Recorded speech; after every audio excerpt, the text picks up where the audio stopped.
In the city of Königsberg, Germany, in the late 1700s, a neatly dressed man emerged from his doorway in preparation for an afternoon stroll. When they saw him, his neighbors automatically glanced at their clocks. It was 4 o'clock. The man stepped onto the street and began to walk along an avenue lined with linden trees, known as the Philosopher's Walk. As he passed by, other residents and shopkeepers would remark silently to themselves, "Ah, it must be 4:15. Or, further along his route, "Yes, it is 4:30 now." An hour later, the man had completed his walk, and exactly at 5 o'clock, he arrived back home and disappeared inside again.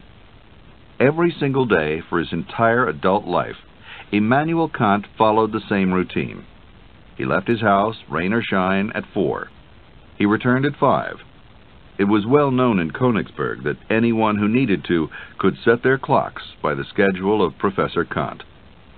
The life of Immanuel Kant was orderly and meticulous. He himself was quiet and mannerly, a man who never changed his profession or residence, who didn't travel, who never married or had children, and who lived on the surface a life almost completely devoid of drama or glamour. Yet within this seemingly dull little professor was one of the most influential thinkers in history. Kant is the great giant of 18th century philosophy and a pivotal figure of the Enlightenment, also known as the Age of Reason.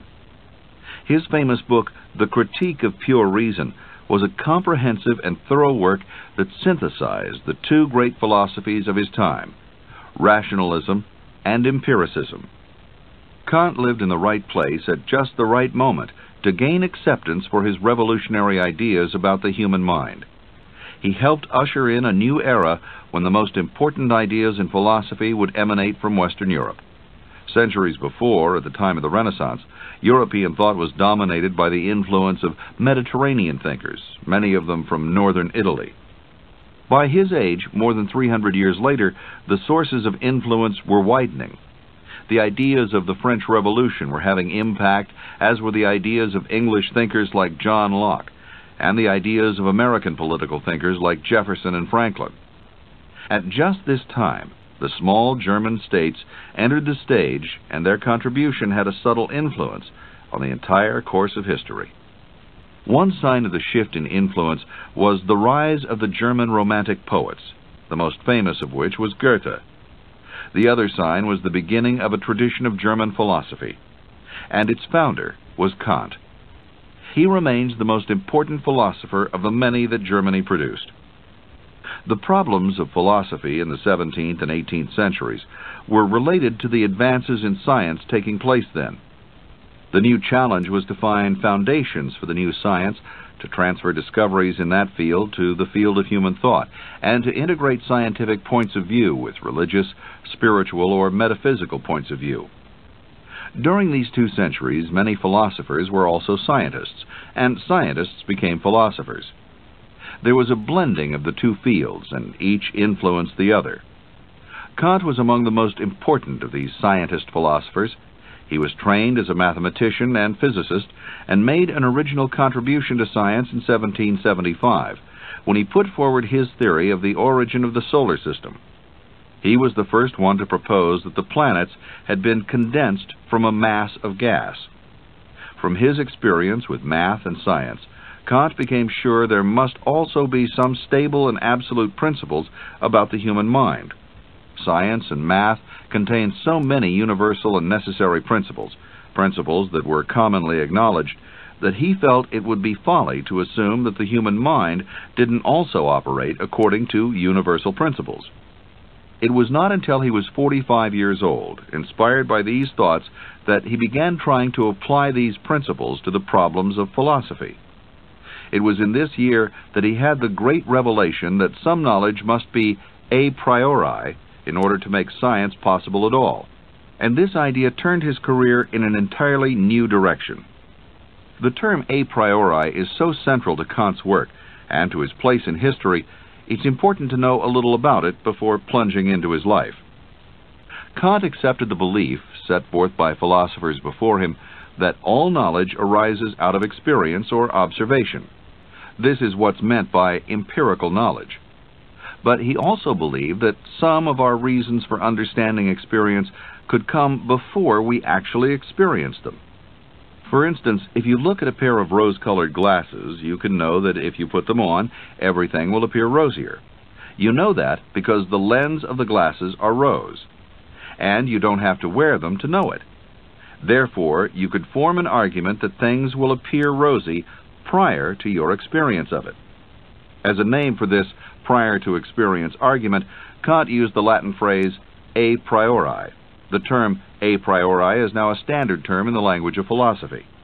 It refers to ideas that occur independent of experience. The opposite of a priori is what Kant and everyone since calls a posteriori, coming from posterior or after. A judgment is a priori if its truth can be known without reference to experience. It is a posteriori if it cannot be known until after an experience. All inductive arguments, all arguments that involve going out and looking for evidence to prove or disprove a point, are a posteriori arguments, since they use the stuff of experience to make their point. Because of the nature of this a priori knowledge, Kant began to call his philosophy transcendental, since the knowledge it discovered transcended experience in the sense that it had an a priori basis in the mind. He later attempted to withdraw this title when it began to be misunderstood by others to mean a knowledge of things transcending experience, such as God, a meaning which was the furthest thing from Kant's mind. Kant's declared goal was this: to disprove that we have a faculty of pure reason which can arrive at truths about the world independent of ourselves. He felt when we make judgments about the world, the understanding is dependent on certain a priori concepts. Immanuel Kant was born April 22, 1724, in Königsberg, East Prussia, the son of a saddle maker. His life on the surface was completely uneventful, and he hardly moved outside of Königsberg for the whole of it. Of course, it's true that most philosophers' lives are devoted chiefly to reflection and not to public displays of grandeur.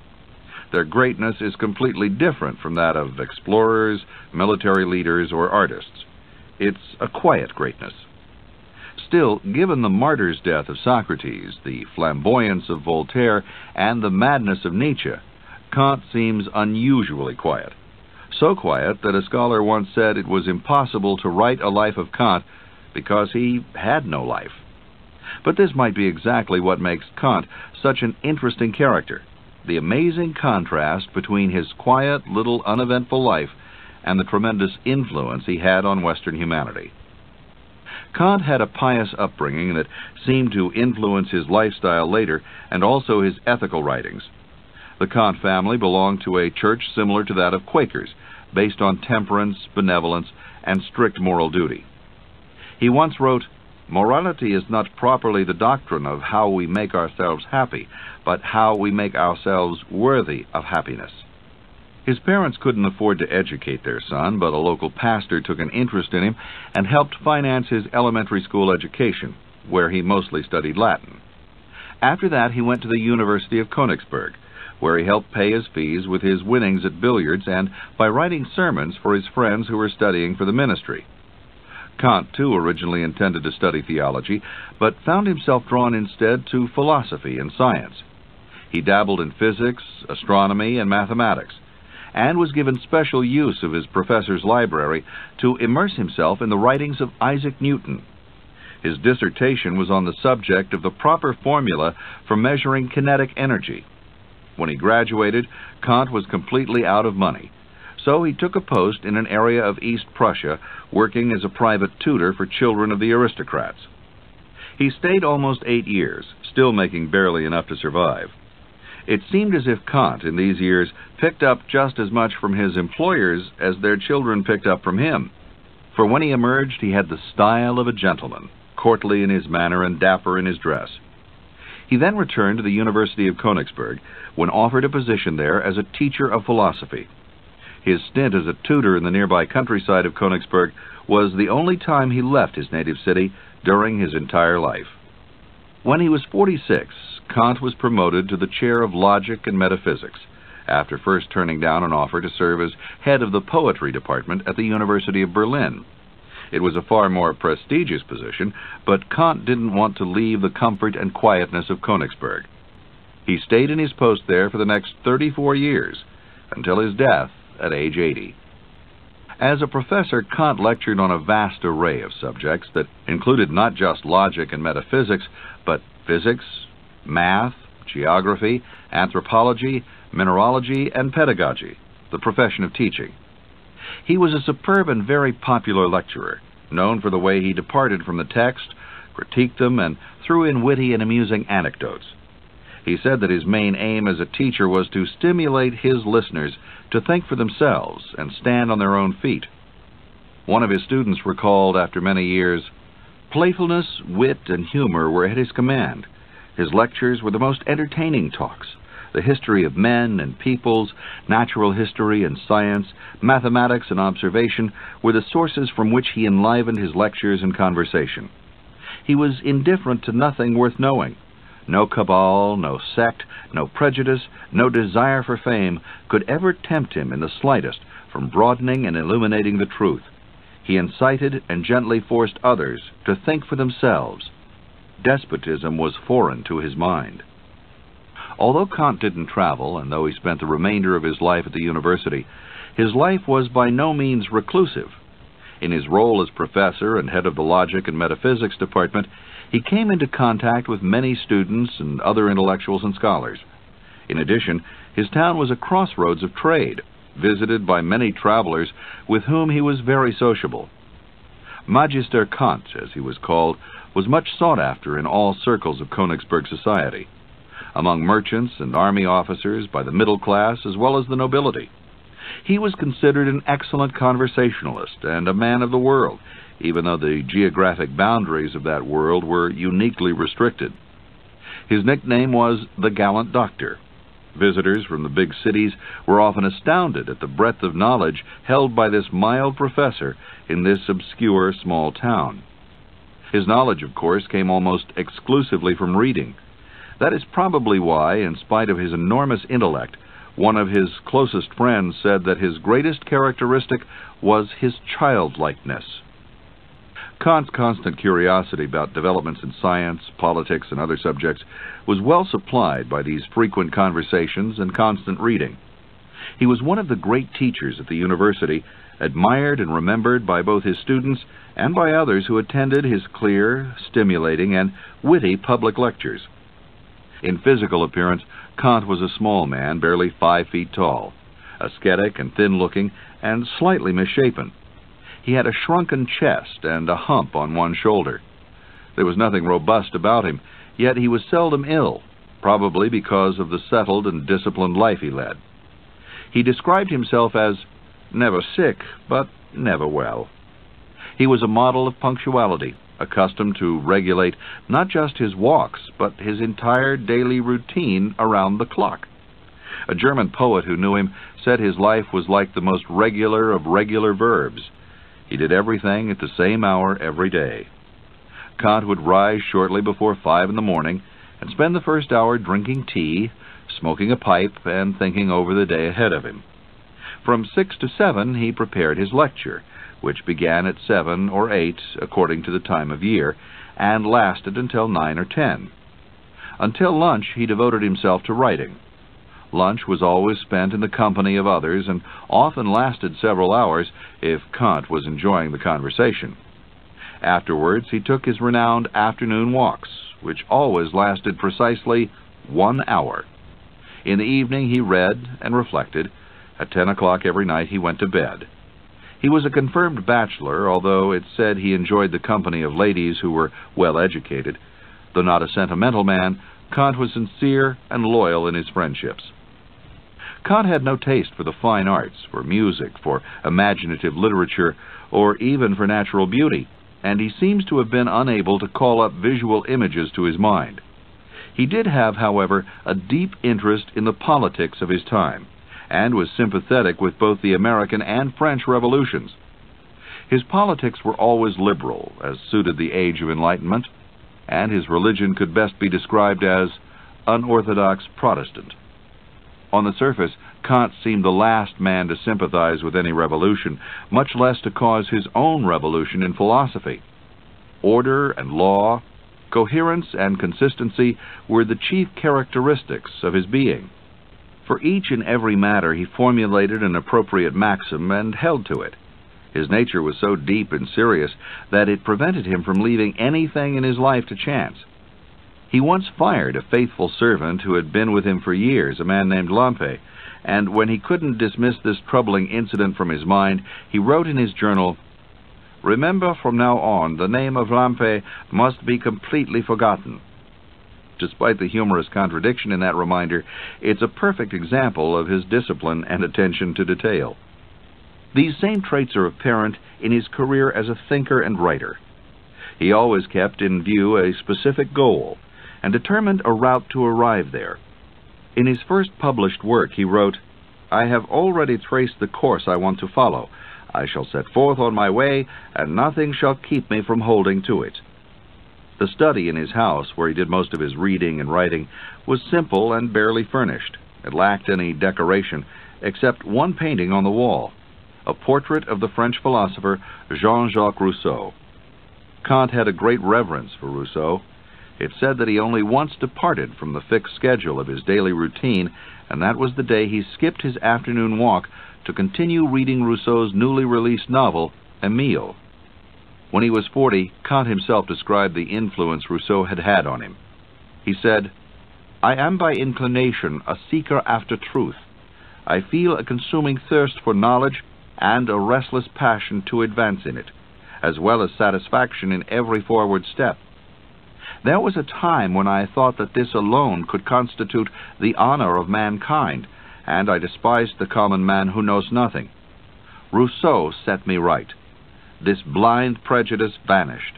I learned to respect human nature, and I should consider myself far more useless than the ordinary working man if I did not believe that this view could give worth to all others to establish the rights of man." Rousseau and his famous work, The Social Contract, are featured in another session of the 100 Greatest People. Kant's productivity was remarkable, especially in the period after 1770, when he was 46 and his new philosophy began to take shape and occupy his mind. That was the year he was elected to the chair of logic and metaphysics at the university, and in his inaugural lecture he outlined his new ideas, which would later be published in his greatest work, The Critique of Pure Reason. He also wrote a number of early minor works, which have become known as the pre-critical writings. Then, after a period of silence, he published The Critique of Pure Reason in 1781. He revised it and released a second edition 6 years later. In 1788, he released The Critique of Practical Reason, which is concerned with ethics. The third critique, The Critique of Judgment, was published in 1790 and was concerned largely with aesthetics. Kant also wrote on, among other things, politics, what was then called anthropology, but which we know today as psychology, and religion, the latter of which caused him some problems with the church and his king. He was a scholar, an academic, a very moral and upstanding citizen, but even he was capable of upsetting the authorities in this age of revolutions. He got into trouble with his view that man and nature are fundamentally in accord when he failed to mention God as part of the accord. According to Kant, some a priori knowledge of nature was inborn in man, and also some a priori knowledge of morality. The Church was alarmed by this, and in 1792, when the French Revolution had begun and authorities everywhere were nervous, it blocked the publication in Berlin of some of Kant's works on religion. Kant had these works published in Königsberg instead, and was promptly forbidden by the King of Prussia to lecture or publish further works on religious matters. He obeyed this command as long as the king lived, but gave up much of his teaching and withdrew into a melancholy protest. As soon as the king died, however, he considered himself released from his promise and published a work in which he discussed the relation between theology and critical reason. From then on, he was back in his super-production mode, creating an astounding number of works until his death only 6 years later. The core of Kant's work and philosophy is to be found in his three critiques, and most particularly in the first one, the Critique of Pure Reason. This book founded a new school of philosophical thought that drew many of the most creative and profound minds of Europe. Many of Kant's first followers were men who passed through the small town of Weimar, where the writer Goethe was Minister of Education. Goethe was an ardent fan of Kant and never hesitated to promote him among his friends. Others were introduced to Kant at the University of Jena, where the philosopher Johann Fichte lectured enthusiastically on his behalf, and also on behalf of the French Revolution. Some of the best Romantic poets became disciples of Kant, and, of course, many succeeding philosophers drew inspiration from him, one of the first being George Hegel, who in turn became very influential himself.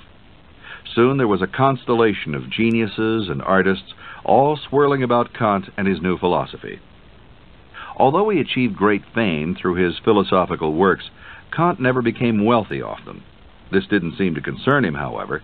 Not only did he have other goals in writing his books, but it's hard to imagine what a man of his simple and austere ways could have done with much money. Although not rich, Kant was a generous man and regularly helped poor people and made donations to worthy causes. In his final years, Kant's mental powers steadily declined, but the town of Königsberg remained proud of him to the end.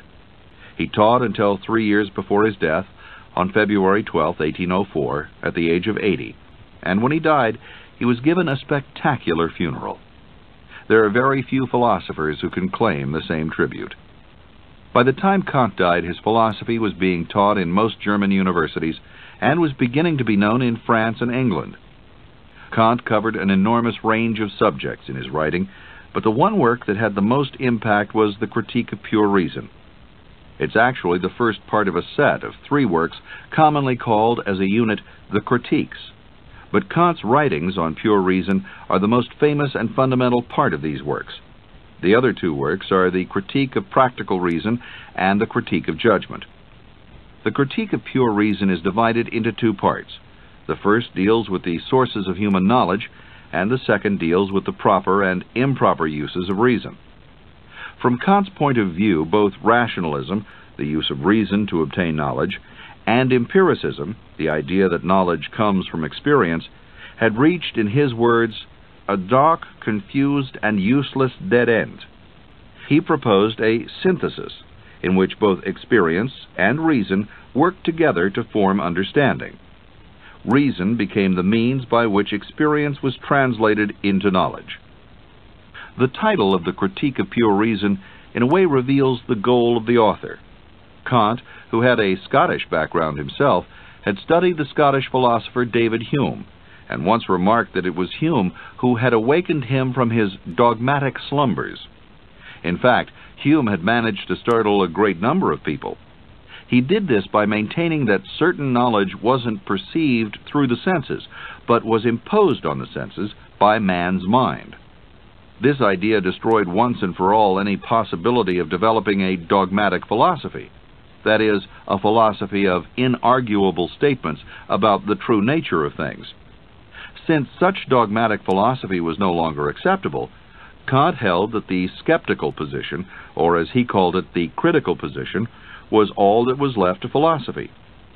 But where Hume had tried to explain concepts in terms of experience, Kant set out to explain experience in terms of concepts. He began to express his doubt about the philosophy of his time and became particularly interested in the question, how is metaphysics possible? The answer, which he supplied in the first critique, is that if metaphysics tries to go beyond the limits imposed by the nature of human understanding, it's not possible. These attempts just end in contradictions and incoherence. Any future metaphysics must therefore be limited to the bounds of human understanding. In effect, Kant was trying to understand and define the scope of the human mind. In his critique, Kant claims to show what happens when reason tries to go beyond the bounds of experience and tries to make claims about metaphysical truths and reality itself. What Kant aimed to set forth were the limits of pure reason, and he had to solve this problem by logical means. This is one of his greatest contributions to philosophy, that he defined the limits which the human mind is capable of attaining, and that he shunned any insoluble problems or questions that were beyond these limits. The existence of God, freedom, and immortality, he said, couldn't be solved by scientific thought. Kant maintained that our reason has the peculiar fate to be troubled by questions which spring from the very nature of reason, and yet which transcend the powers of reason. Our mind asks the very questions our minds can't answer. Therefore, we have to set up a sort of court of appeals, a court in which the claims of reason may be heard. And Kant said that his book, The Critique of Pure Reason, was that court. The question he proposed was, what can we hope to achieve with reason when all the material assistance of experience is taken away? What happens in the mind without experience to fuel it? Experience is, without doubt, the first product of our understanding, but it can only tell us what is, not what can be. So we must penetrate into a region beyond our experience to consider the inevitable problems of reason itself, the questions our reason asks that can't be answered, such as questions about God, freedom, and immortality. Of the processes by which our knowledge reaches its object or its destination, there is one process that reaches it directly, that is, intuition. Intuition is therefore one way by which we receive impressions and obtain content for our knowledge. In addition, there is thought, with its fundamental ideas or concepts. Thoughts without content are empty. Intuitions without content are blind. For the understanding cannot see, and the senses cannot think. Thus it becomes necessary to use what Kant called transcendental logic. It serves as a law of critical knowledge. Kant established a table of judgments based on logic, which he believed could determine all the possible forms of our knowledge. There are basically 4 of these judgment categories, or mental compartments: quantity, quality, relation, such as cause and effect, and modality, which includes possibility, reality, and necessity. These categories control how we experience things. Kant said that after we've traveled across the whole domain of human understanding, we find it's an island, a land of truth surrounded by a wide and stormy ocean which tempts us to believe in new lands and thus involves us in adventures which we can never leave and yet which never bring an end. Even though we know that our categories, which were deduced for the sake of experience, can never transcend the limits of possible experience, we are bound to venture out upon the unknown sea of the metaphysical.